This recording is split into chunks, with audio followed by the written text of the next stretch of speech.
morning, it's me, Kenny Polcaro, your host of the party, and today is Thursday, August 31st, 2023, and yes, it is the last trading day of the month, and we've finally gotten there, right? I was out for a couple of days, I was traveling, so it was inconvenient for me to do these videos, but I'm back in Florida today. Came back yesterday, United Airlines from Newark right into Palm Beach. A little bit bumpy on the way in, but nothing really dramatic. So I'm back, I'm nice, the weather looks beautiful here. It's still a little bit thick, right? It's humid out, but look, it is Florida, but it's now almost going to be September, so the weather here will certainly change. But what is it that you need to know that's going on in the market and you as an investor? Well, stocks rallied, right, on this, what I think is some month-end window dressing. The eco data does begin to show some signs of real retreat, so that's adding to the excitement. The market is now convinced that rates may have peaked, right? The dollar falls, makes sense. Gold, oil, and the commodity complex all rally. So we'll talk about that in a moment. And today it's all about the PCE deflator, which is the Fed's favored inflation gauge. And what do we have for dinner today? We're having the Chicken Provencial. Delicious, easy to make, and it'll soon become a family favorite. So good morning, America. Good afternoon, Europe, and good night to Asia. Right? Stocks around the world continue to rally as the month draws to a close on what is certainly some month-end window dressing, and now the idea that, at least here in the United States, that rates have indeed peaked. As the bell rang yesterday, we saw the Dow was up 38 points or 0.1%. The S&P up 17 points, 0.4. The Nasdaq up 75 points or 0.5%. The Russell was ahead by 8 points or 0.4%, and the transports gained 75 points or 0.5%. Yesterday's eco data, on top of the weaker eco data earlier in the week and this month, appears to be confirming the fact, right?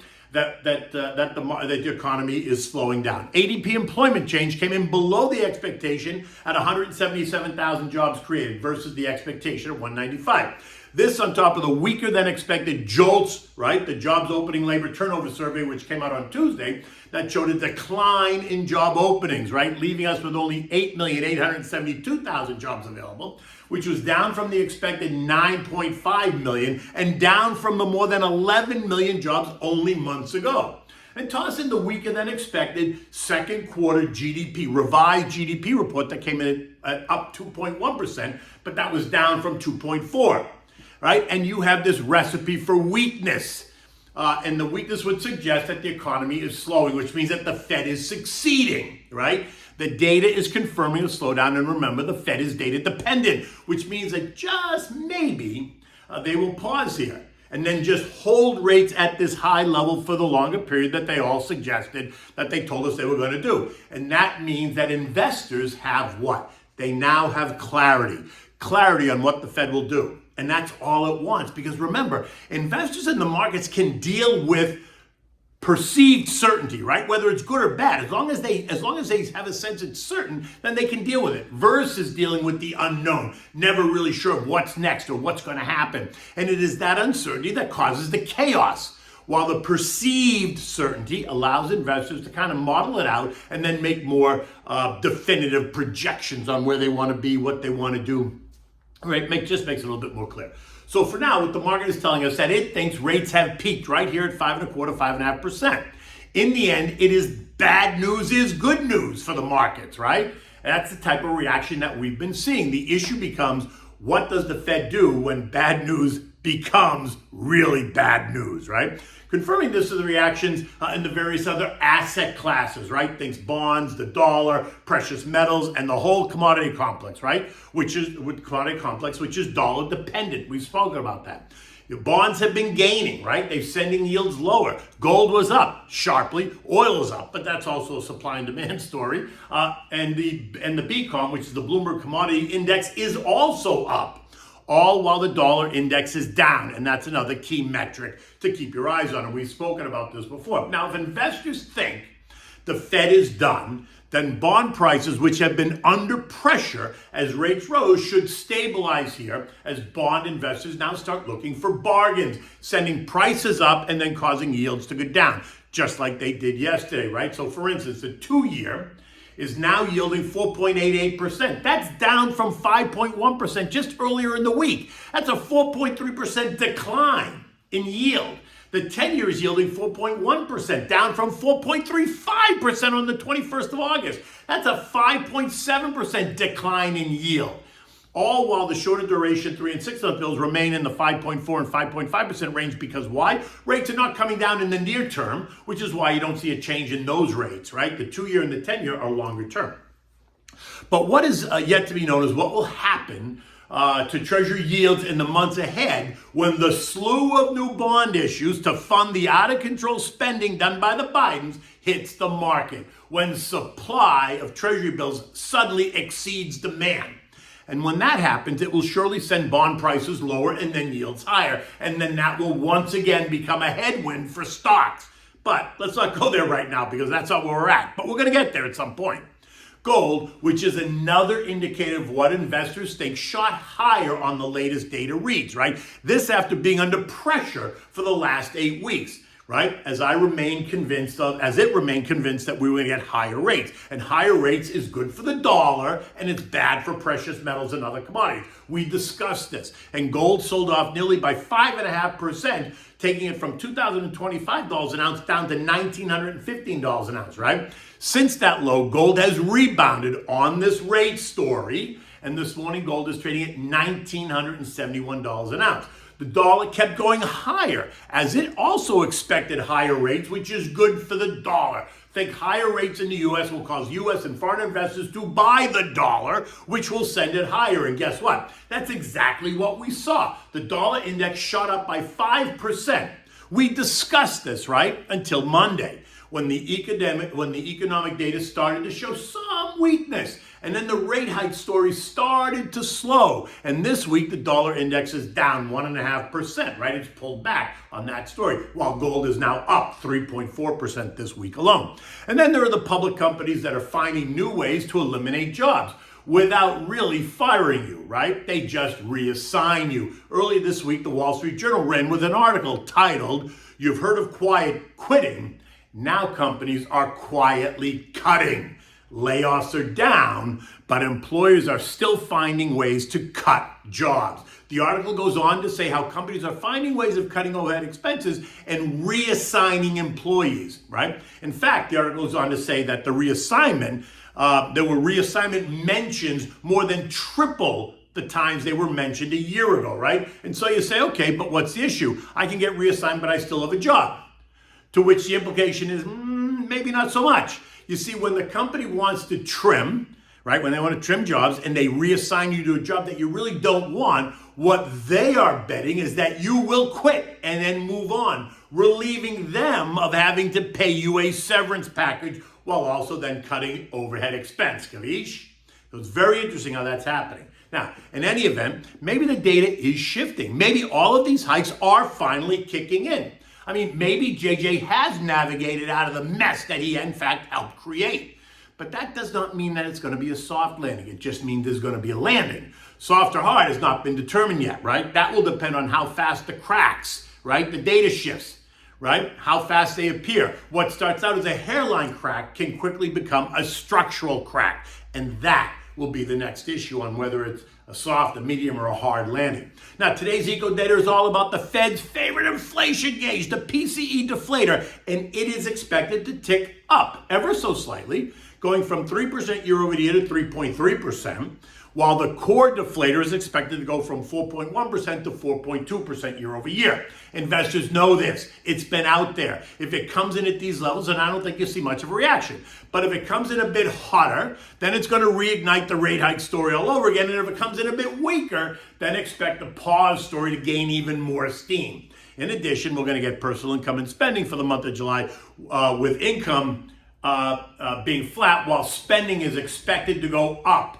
0.7%, up from 0.5, right? Now, all you have to do is think about higher prices is causing the higher spending. And we're talking about the basics: food, energy, housing, utilities, nothing more. So while spending is going up, be careful on how you interpret that. Tomorrow's going to bring us the August NFP report, and that's expected to show a gain of 170,000 new jobs, right? The unemployment rate is expected to stay at 3.5%. Average hourly earnings month over month up 0.3, while earnings year over year are expected to be up 4.3%. Now, these are strong numbers, and in my opinion, it's going to lead the street to realize that JJ may not be done yet. He may not be done raising rates, all while others are going to suggest that the numbers are not definitive enough, allowing the Fed to do nothing. Fed fund futures, though, are now suggesting only an 11% chance of an increase in September. Now, that's down from 32% earlier this week. And that makes sense via the latest eco data. While the November chances for a hike fell to 37%, down from 45%. And that is what is driving this latest move up, or at least one of the factors in addition to the month-end, like I said, month-end window dressing. Oil rallied yesterday on a weaker dollar, and after the Energy Information Agency reported that U.S. crude inventories fell by 10.6 million barrels last week versus the expected drop of 3.3 million, suggesting that demand is just fine. In addition, there was a coup in Gabon. The military seized control of the country and the oil fields, and that could cause supplies to tighten, along with the speculation that the Saudis are going to continue their production cuts through October. All issues that will push prices up. But then don't forget, then they're going to talk about the slowing Chinese economy, right? The Chinese recovery, and that's going to dampen demand. In any event, oil is trading up 15 cents at 81.80. Leaving us now in the 80-85 trading range, and you know the Saudis would rather see us trade at 90. And now we're going into the final day of trading for the month. U.S. futures are up again. Dow futures up 115. The S&P's up 5. The Nasdaq goes 10. The Russell's ahead by 3. News that Atlanta Fed President Rafi Bostic thinks rates are high enough, only adding to that excitement. In addition, Salesforce announced their second quarter results last night after the bell, and they exceeded analyst expectations, sending that stock up 5% in the pre-market, and that is helping Dow futures because the Salesforce is a Dow member. The surge this week has essentially taken back all, if not all, most of the losses suffered earlier in the month of August, right? As of today, the Dow and S&P are only down 1% month to date, while the Nasdaq's only off by 2.5% month to date. But that's up from being down nearly 9% for the Nasdaq earlier this month. So that's a win, right? European markets are also rallying into month end. Markets across the zone are up between 0.2% and 0.5% as the global rally continues, and traders and algos try to take back the August losses. Expect investors in Europe to pay attention to today's PCE inflation data. In addition, UBS just reported the biggest ever quarterly profits, rising 7%, and this after the emergency takeover of Credit Suisse earlier this year when we had that whole banking crisis, right? The S&P ended the day yesterday at 45.14, up 17 points.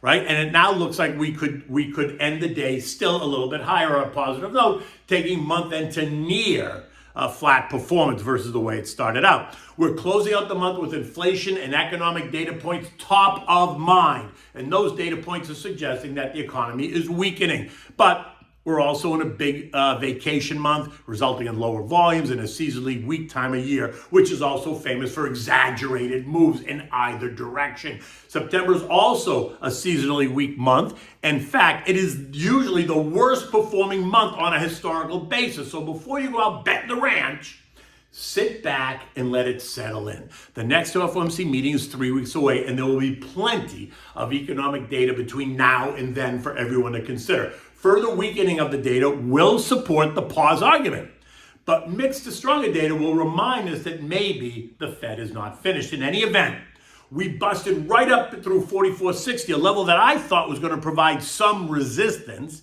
but now it's not. We're on the north side of that, so now it's become short-term support, which now puts the July high of 46.05 in play, right? Something that I still think isn't happening, at least right now.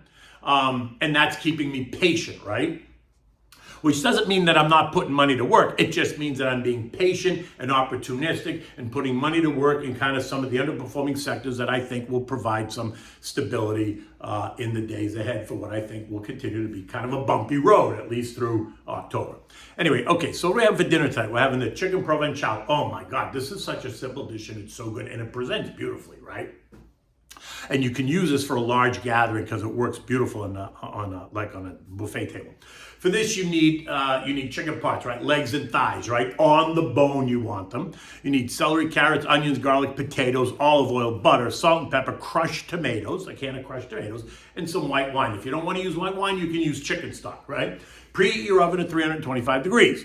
Begin by heating up the olive oil and add a quarter stick of butter in a large frying pan. While that's happening, place the chopped celery, carrots, and onions and crushed garlic in the bottom of a deep baking dish. Now, season the chicken pieces with salt and pepper and then fry them in the frying pan until they're golden brown all over. Now, take the chicken and place them in the baking dish on top of all the carrots, and celery, and onions, right?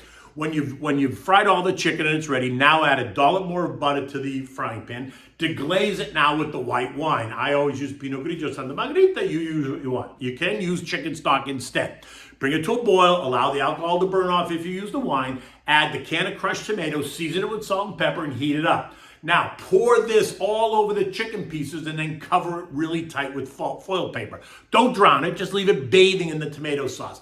Place it in the oven at 325 degrees and bake it for 1 hour. Now, while that's happening, peel your potatoes, cut them in half, and then slice them into bite-sized half moons, right? After about an hour, add it to the chicken. Put the potatoes in with the chicken, then cover it again, let it bake for another 45 minutes or so. Now turn the heat up to 375, remove the foil. Let it continue to bake in the oven for 20 minutes and turn the pieces of chicken over and let it cook for another 20 minutes, right? Uncovered. You want the chicken pieces to brown up nicely. When it's complete, you want to remove this and serve this with maybe some wild rice or a rice pilaf and a large mixed green salad. And like I said, if you're doing it family style, just present it on a nice white platter because that always looks great. With the salad on one side, the rice on the other side. You do have vegetables in there. You got the celery, the carrots, the onions. But if you want another vegetable, think of butternut squash, or think of green string beans, or think of, broccolini, something that is green maybe, or something that you want to complement. But in any event, I think it's got enough veggies in it so you don't need it. The rice and the salad works perfectly well. And then you would certainly complement this with the white wine that you use to cook. In this case, you know me, it's the Pinot Grigio Santa Margherita. In any event, it is Thursday. The day's about to get started. And then tomorrow is already going to be September 1st as we move into the long Labor Day weekend. Until then, take good care.